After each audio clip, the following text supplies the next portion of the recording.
Alors ce qu'on observe, c'est une polarisation des attentes, je dirais. D'un côté, on nous demande du ROI, du concret, du mesurable, et puis de l'autre, on nous demande aussi de faire évoluer l'image des marques. Donc en ça, les briefs deviennent de plus en plus exigeants, mais c'est ce qui rend notre travail de plus en plus intéressant aussi, c'est d'avoir cette réflexion beaucoup plus stratégique et créative. Ce qu'on perçoit aussi, c'est que le point de vente reprend une place clé dans l'écosystème des marques aujourd'hui, et finalement, on passe d'une réflexion très opérationnelle à une réflexion, je dirais, plus stratégique qui doit être alignée avec l'ADN de la marque, mais aussi avec les autres canaux de communication qu'elle utilise. C'est surtout notre rôle qui a évolué. On est beaucoup moins dans l'exécution et plus dans l'accompagnement et dans la réflexion. On est sollicité vraiment au tout début des briefs clients et ça montre bien à quel point le point de vente est devenu une vitrine stratégique pour les marques aujourd'hui. Ce qu'on note aussi, c'est des attentes beaucoup plus fortes vis-à-vis de la cohérence entre les leviers qui sont activés. On a des clients qui recherchent plus d'omnicanalité dans les messages qu'ils font passer, que ce soit en social media, en retail media ou en point de vente.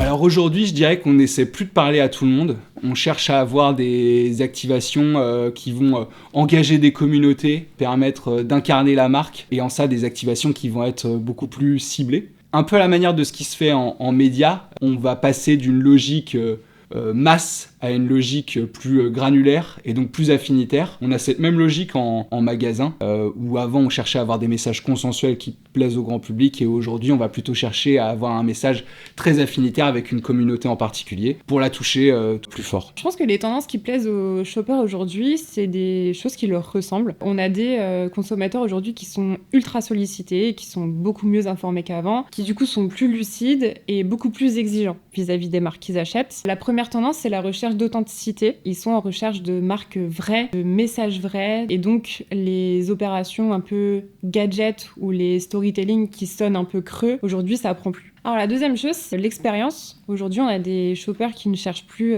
uniquement un produit, mais ils cherchent vraiment à se connecter avec la marque via une expérience. Alors la troisième tendance, c'est l'impact. On a des consommateurs qui sont beaucoup plus sensibles aux valeurs que les marques défendent. Et il n'y a pas juste l'environnement dans ces valeurs-là, on a aussi l'éthique, l'inclusion et la proximité. Ce qui change vraiment ces dernières années, c'est que les consommateurs attendent ces changements de la part des marques, pas uniquement en médias, mais aussi en promotion et donc en magasin.